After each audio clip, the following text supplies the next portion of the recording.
I, 32 male, have been married to my wife for over a year.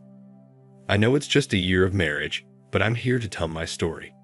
So, I met my wife around 3 years ago. For the sake of privacy, I'll call her Renee, 28. When I first met her, she was new to the city, struggling to make a career.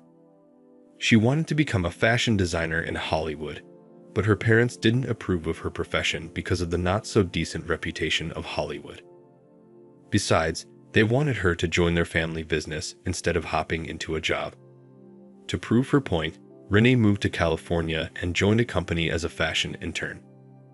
I'm into the advertising industry, and my work profile includes onboarding fashion designing companies to design clothes for the ads. That's how I met Renee. Although she was new to her company, her manager used to tag her along during briefing sessions because she was really sharp. After a few months, Renee single-handedly dealt with our company, and that's when we started seeing each other. It started off as professional meetings and eventually turned into romantic dates. I was impressed by Renee's charisma and resilience. She fought with her parents, almost got abandoned by them, and left her hometown because she chose her passion. We had to keep our relationship hidden because her company had a no-relationship policy with the clients. After 6 months of her internship, she switched to a better-paying full-time role in a different company. After her job switch, we decided to keep our personal and professional relationships separate because it might cost us our jobs. But we moved in together and officially started dating. Renee had no friends in the city except for her colleagues from the past and current company, so she mostly used to tag along with my friends. She was friendly, smart, and had a great sense of humor. She became a part of our friend group in no time. It was so fun to be around Renee that I never had a second thought about her. After 2 years of dating, I proposed to Renee. She gladly said yes, but was also worried about not having her parents on board. The thing is, her family is conservative Christian while I'm not at all. Hence, she was worried that her parents would be upset about it. They were already not happy with her career choice. I took her to meet my parents, first to make her feel comfortable. My parents adored her. I assured her I would try my best to convince her parents, but she said she would handle it. Although my parents insisted that we have a joint dinner for both families, Renee said it was best that her parents directly come for the wedding. I left the decision to her because she knew her family the best. My mother found this weird, but I assured her everything would be fine. During the wedding preps, I asked Renee if she wanted to have the wedding in the traditional way as it happens in her family, but she said that we could have it the way we wanted. As Renee said, her parents arrived on the day of the wedding. I was prepared for the tough conversations with them, but surprisingly, her parents were sweet. According to Renee's account, I imagined them to be a conservative, sulky, and rude parent, but they were nothing like that. On the contrary, they were very polite and gentle with everyone. My mother was relieved to find them so warm. I lauded Renee for doing a great job at convincing her parents about the wedding, but she didn't acknowledge it much and said we could discuss this later. After the wedding, I asked if she wanted to visit her parents because she had never returned to her hometown after leaving it for her career. She said that she was running hectic at work and would visit them when the workload subsided. 5 months ago, I had to visit Tokyo for work purposes. It was a 4-day trip, but I got it extended for a week to explore the city. It was all fine, and Renee knew about it ever since it was planned. However, on the day I was supposed to leave, she said she would be bored alone for a week. Hence, she would fly down to meet her parents. I felt weird at her sudden plan. Besides, I wanted to accompany her to her hometown, but since I was leaving for a week, I could not tell her anything. During those 5 days, we remained almost distant. I was busy at work and exploring the new city, and I thought she was busy with her family as she had met them after so many years. When we both returned, I told her I wanted to visit her family because I had not met any of them except for her parents, whom I met for just a few hours. She said that we can plan it next time. A few weeks after her return, She said she wanted to share something with me. It was about her brother. I was surprised because she had never talked about her brother earlier. During our dating phase, when I asked about her family, she told me that she had a brother, but she also said they were not on good terms. When I didn't find her brother at the wedding, I asked her, but she said that they were not that close and he might be taking care of the family business in her father's absence. Renee revealed that her brother was gay, and when her conservative family got to know about this, they took him to therapy to make him straight. I raised my eyebrow with this revelation. She said that she lived in a small town where people still consider homosexuality to be a mental illness, and besides, her parents were conservative. However, after several years of therapy, when her brother continued with his orientation, her parents disowned him. That was why they wanted her to take over the family business. Also, her brother didn't take his family's abandonment easy and found solace in drugs, so he went so far into the addiction that he had to be in rehab. That was the reason her brother was missing from her wedding. I was disappointed that she didn't tell me about all this before. She sobbed and said that she feared I would judge her for her family background. Renee said that when she visited her hometown, she got to know that her brother was out of rehab, and since his family didn't want him, he was living alone. Renee feared he might relapse out of the frustration and loneliness of living alone, so she asked him to move to California. She asked me if he could stay with us for some time until he got a job and a place for himself. I agreed to it because our apartment had a spare room used only to pile up courier boxes and discarded items. A couple of weeks after this discussion, Renee's brother, Marco, arrived. He is a year younger than Renee, hence she is protective of her baby brother. He was a timid guy. I thought his self-confidence had shrunk due to his disturbing past. He didn't talk to me much and was put in his room and went outside whenever I was home. It's been more than 2 months since he is here. Renee has been pulling all her contacts to get him a job. I do see him going for interviews on some days, but he had no luck yet.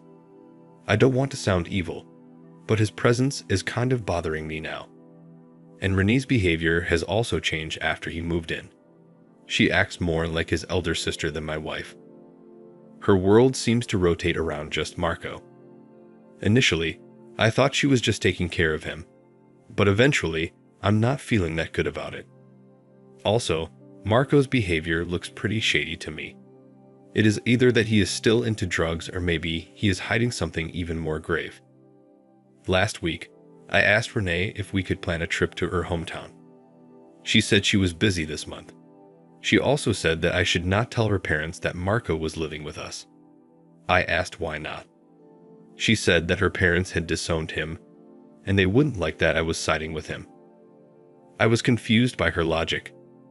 She said her parents have finally accepted her career and are happy with her. Hence, she didn't want to destroy the relationship by talking about Marco. The reason why I am here is because of this. Doesn't this entire situation sound shady? If this was not at all, I find them very secretive. Of late, I realized they changed the topic whenever I entered the living room or the kitchen. I even heard them talking in whispers, and when I entered, they started talking normally.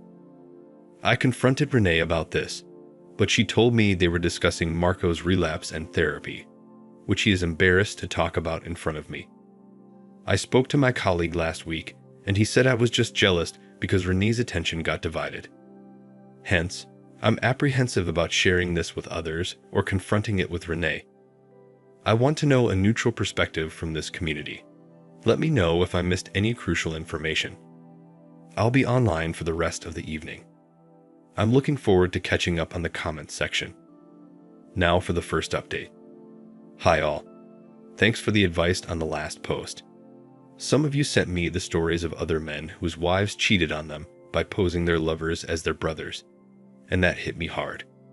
It was something beyond imaginable. So instead of jumping to the conclusion, I started digging into it. I started off by checking his ID. I wished I had done that earlier. A few days after my first post, I suddenly walked into the living room where Renee and Marco were sitting. I asked Marco if he had any luck with the interviews yet. They both were taken by surprise because I never used to ask these personal questions to them. He stammered for a while and said he was in talks with several recruiters, but nothing has panned up yet. I told him my friend needs a supervisor for his office and is looking for someone reliable, so I wanted to refer Marco for that role. Someone who was looking for a job would have jumped in excitement with this news, but their expression was more of a shock than excitement. Without giving them any opportunity to think further, I asked for his resume. Renee jumped in and said she would share it in some time, but I insisted that I needed it right away. Renee's pushback confirmed my doubts about them. After a few exchanges between Renee and me, Marco shared the soft copy of his resume with me. I immediately opened it in front of them and checked for his name. My doubts turned out to be true. Although his name was still Marco, his surname was different from Renee's maiden name.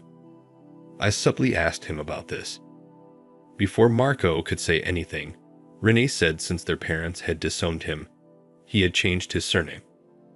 I was ready for this BS anyway. Until then, I thought this sister-brother duo was up to something. But after this revelation, it was doubtful whether they were really siblings or not. So after a week, I told Renee that I was traveling to a place near her hometown for work, and if she was free, she could join me, and we could visit her parents' house. I deliberately gave her short notice so it was easier for her to say no. As expected, she said she was busy, but she kept asking me if I would be visiting her parents. I said no, I won't visit them alone, we can plan for the next time. In reality, I had no work trip. I went to her hometown only to meet her parents and uncover her truth. I don't want to get into the details of how I sourced their address. It was on her ID. So, I went to their house and immediately told them not to reveal this to Renee, because I was planning a surprise for her. Renee's birthday was around the corner, so I told them that I was arranging a surprise party for Renee and went there to invite them in person. They were pleased to receive me. While speaking to them, I eventually opened up and told them that they don't seem conservative at all like Renee had described. They laughed at it, taking it to be a joke. Then, I started probing them about their faith, and to my surprise, it came out that they were not at all conservative. I then started asking about their business. I kept it subtle so as not to raise any suspicions. Her father said that he intended to retire from his company next year and take it easy on life. I grabbed the opportunity to ask him how his business would run after their retirement. He said his son is already handling his business quite well, so he is best suited to be his heir. I saw Renee's mother getting uncomfortable with this, so I tried to divert to another topic. But her father went on to say, I wanted to be fair between both my children, that's why I urged Renee to join the business. In that way, both the brother and sister would have an equal share of the business. As Ryan is my son from the first marriage, Renee and my wife are both insecure that he would not give the business share to her.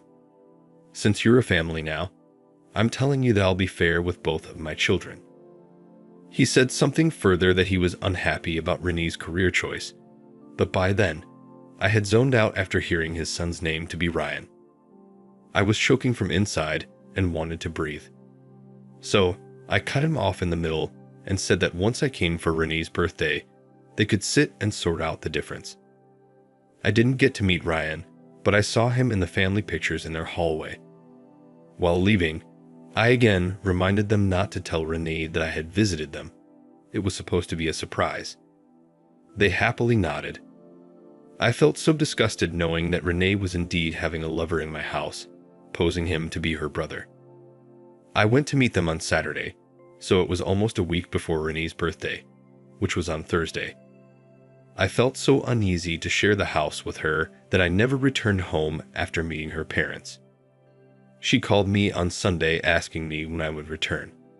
I told her my work got extended and I would be back only on Thursday morning. I'm currently put up in a hotel until then. I know she and her lover are having a honeymoon period in my absence, but I don't care. I just want to expose and humiliate her in front of her parents. I'm already in talks with a lawyer to process the divorce. In fact, I had an appointment with him a few hours before I made this update. I'll make another update once I expose that shit. Now for the second update. So, I'm finally divorced. I know it took a while to make an update, but I wanted to wrap up everything and update it all at once. For people who commented that I ignored all the red flags when it was clearly displayed all over my face, the thing is, I didn't notice or take any of it as absurd when it was happening. It sounded weird only when I retrospected the incidents after Marco's arrival. If you look at any solo event, it doesn't look shady. Only when everything gets added up does it sound obvious. And now everyone is taunting me that I was a simp to ignore it. Cool. Moving on. As I mentioned, I invited Renee's parents for her birthday on Thursday. I went home on the same day. She was home. I felt so awful seeing her face that I didn't even wish her on the birthday. She thought I had forgotten. In order to sound cute, she hugged me and asked me to wish her. I played along and wished her. She said that I should take her out to celebrate her birthday. I said that I was tired and wanted to take a shower first. By the time I came out of the shower, Renee was already dressed up and ready to go out. I pretended to ignore her and went to bed. She played out her cute self, yelling at me to dress up and take her out. I said that I was having a terrible headache and needed a nap. I asked her to wait for a couple of hours. She got upset, but I assured her the wait would be worth it. I wasn't sleepy at all.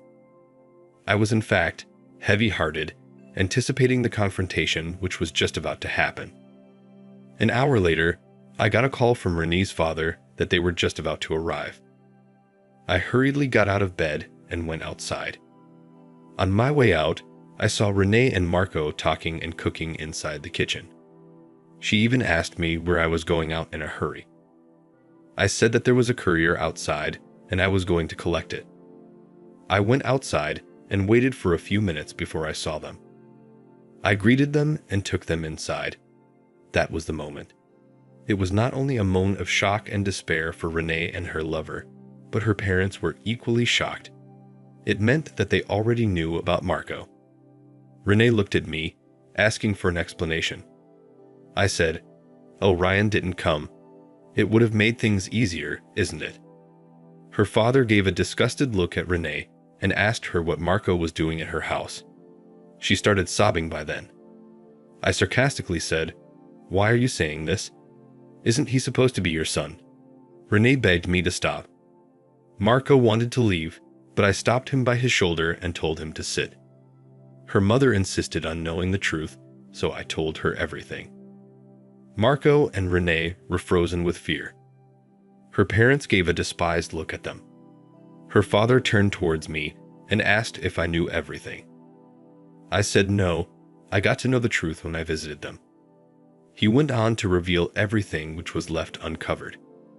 He said that Marco was Renee's boyfriend from college, and he had always been a drug addict and a bum sucking on Renee's pocket money. Hence, they had to cut off giving any money to Renee. They wanted her to join the business so that they could track her expenses, but Renee chose to fund her boyfriend, so she left the house and took up a job. When Marco's addiction reached its peak, his parents admitted him to rehab.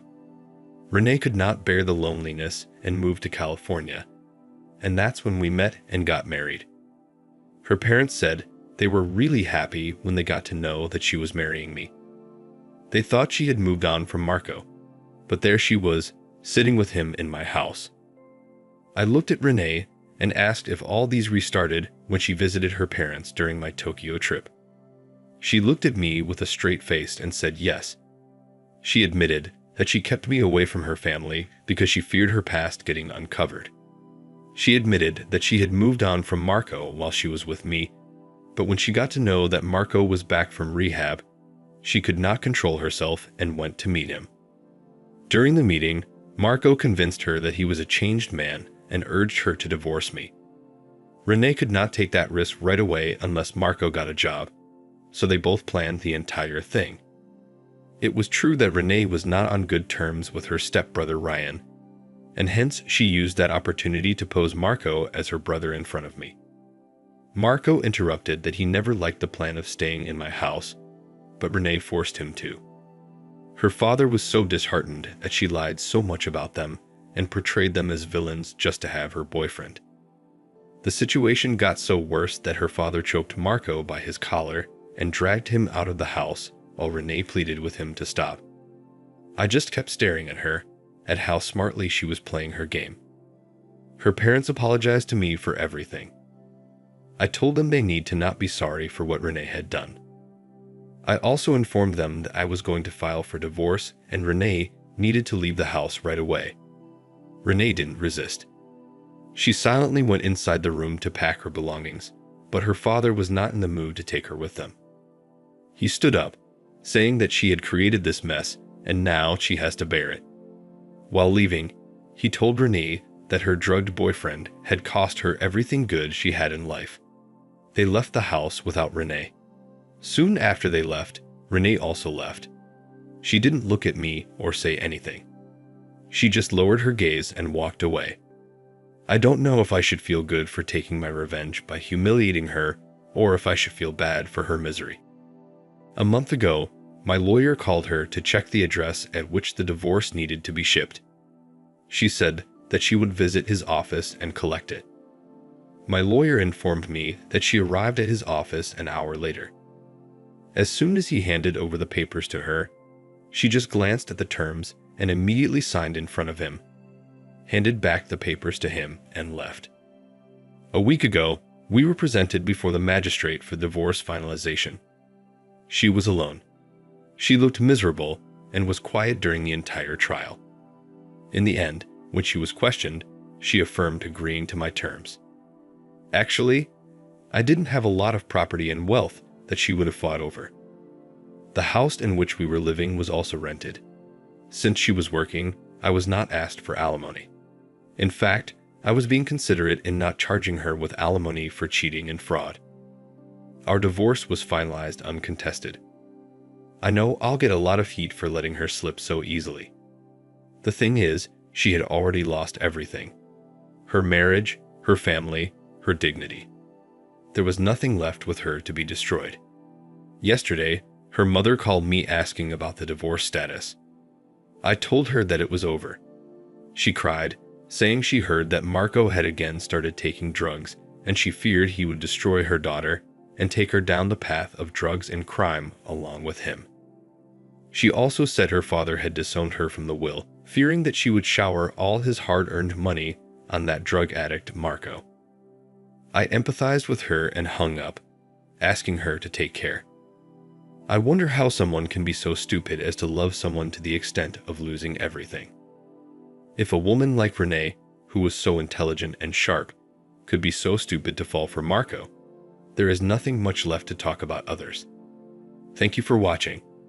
Be sure to like, comment, and subscribe if you enjoyed the video. See you next time.